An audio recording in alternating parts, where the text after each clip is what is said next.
e eu vou fazer uma apresentação daquilo que, na verdade, me solicitaram para que se conversasse um pouquinho, que é o assunto em moda, na verdade, nos últimos 45 dias, né?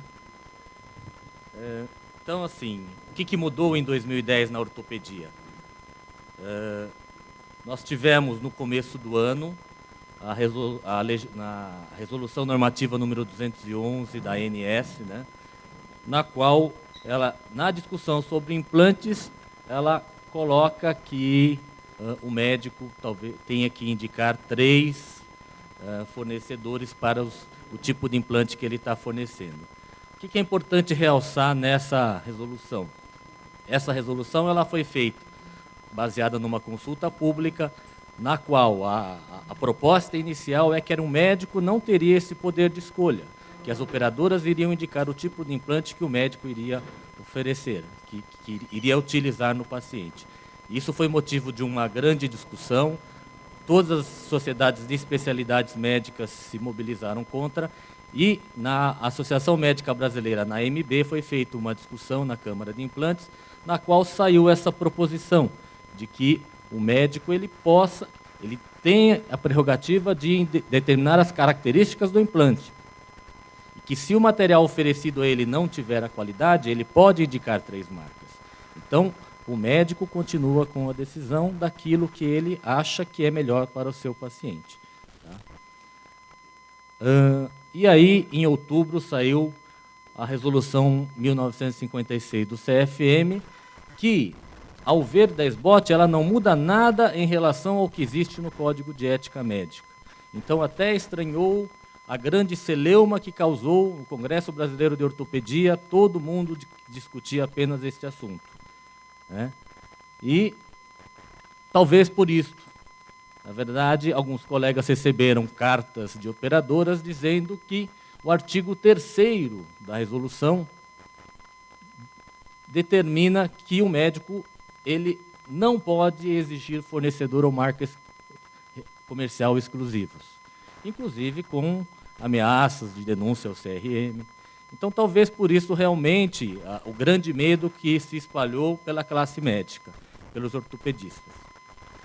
E a posição da SBOT, nós tivemos reuniões especiais durante o Congresso, é de apoio total ao Conselho Federal de Medicina e à AMB nessa resolução, mas apontando, devido a essas posições que algumas operadoras tiveram, que há necessidade de uma discussão.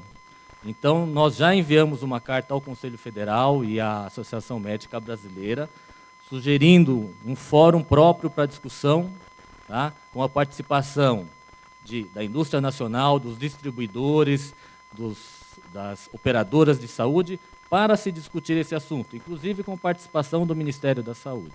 Tá? Então, esta é a proposta que a SBOT fez ao Conselho Federal e à AMB. Enfatiza um grande ganho que foi a tentativa de eliminar o auditor oculto, que o auditor que o médico que está atendendo o paciente não conhece, não sabe. Quando tenta conversar com o auditor, ele não tem acesso.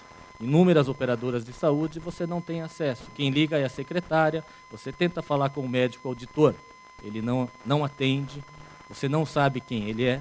Tá? Então, nós achamos que a resolução... Veja bem, isto já existia no Código de Ética Médica, mas isto reforça esta necessidade. Então, eu acho que é importante, né? O médico assistente é que indica o tipo de material implantável, devendo, entretanto, justificar de forma técnica. E o que é importante também, que nós ressaltamos, que a SBOT sempre brigou com distribuidores e fabricantes nacionais, a necessidade de valorizar também, não só o implante, mas o material de implantação. Não basta a prótese ou a placa ser boa. O material para que você possa realizar o procedimento cirúrgico é fundamental, porque se não estiver adequado, a cirurgia não vai dar certo. Se você fez uma placa de boa qualidade, mas o seu material de apoio não está adequado, a cirurgia não dá certo e não vai ser bem sucedida. Então, é importante, sim, E o médico ele pode recusar, inclusive, dizendo que esta empresa não tem um material de implantação adequado. Tá?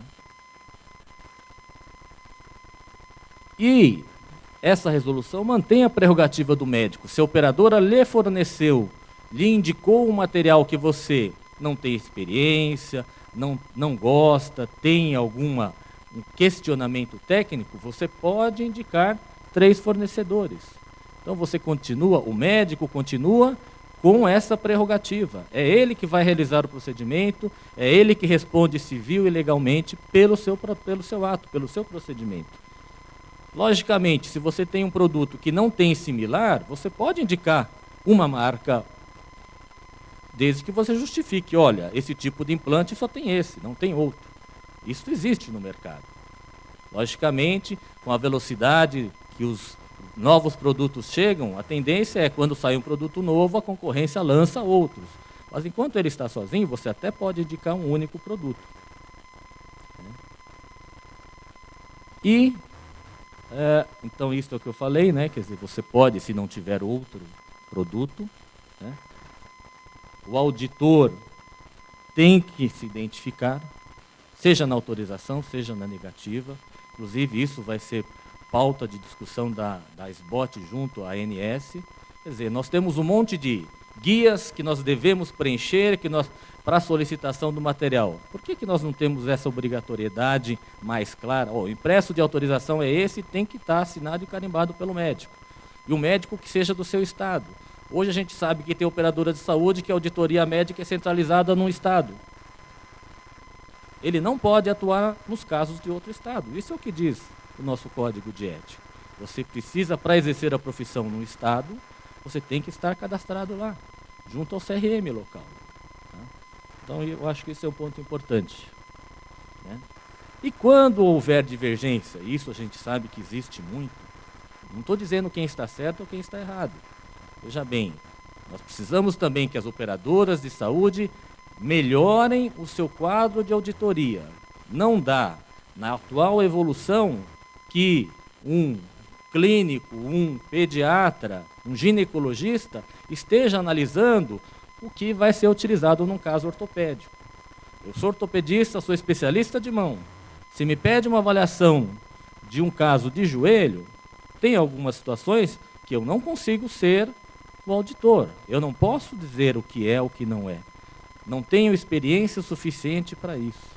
Então, quer dizer, é importante esse papel de uma terceira opinião. Eu acho que isso é positivo. Existe uma grande dificuldade técnica, na verdade, é em você conseguir implantar isso. Mas mesmo essa indicação do especialista como voto de Minerva, isso já estava há muitos anos, pela ANS, que era Consul número 8, que já previa esse tipo de situação. Tá? Na Câmara Técnica de Implantes da MB, uma das discussões que nós tivemos lá foi sobre essa terceira opinião, e a sugestão da Câmara Técnica ANS, a qual ela aceitou, é que a indicação desse especialista seja feita pela sociedade de especialidade.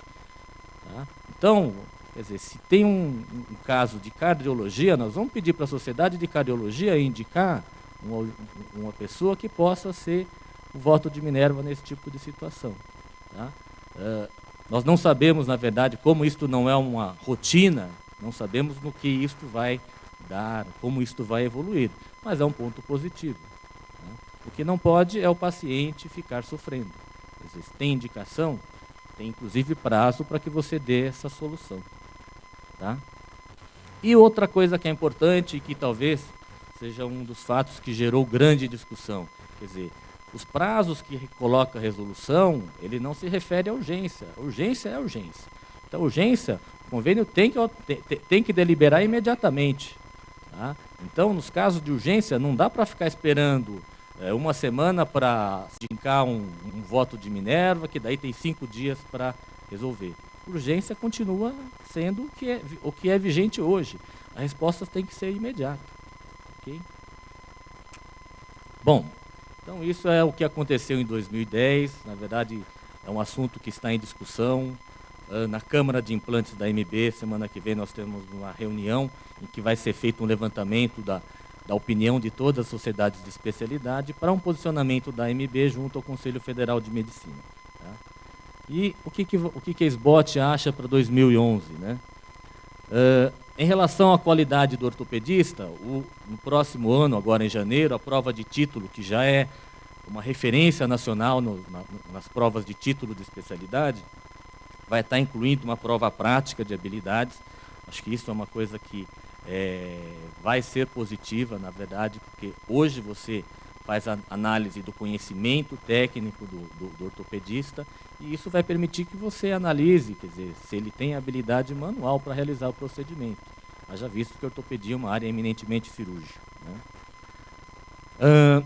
Em relação à qualidade do implante, e aí quando a gente fala em qualidade, para o ortopedista, não importa se o implante é nacional, é importado, o importante é que ele tenha qualidade, não só implante, mas como material de implantação. Esta é a bandeira da Comissão de Materiais desde 2005, onde eu já comecei a minha participação e a Comissão de Materiais começou a sua atividade maior, que assim, para nós, o fato do produto ser importado não significa que ele é melhor que o nacional. Agora, nós discutimos muito com todas com a indústria nacional, que hoje o ortopedista ele não queixa da qualidade do implante, mas ele diz que ele tem dificuldade na utilização da caixa de implantação, que, a nosso ver, não tem a qualidade adequada. Isso é uma posição clara da SBOT. Se há 10 anos atrás todo mundo falava que não, a prótese nacional não é boa, não. Hoje, dificilmente você ouve isso. Porque o nosso ponto é esse, quer dizer, se a prótese está ruim, você vá lá e faça a denúncia. Nós vamos, junto à Anvisa, tirar o produto do mercado. Tá?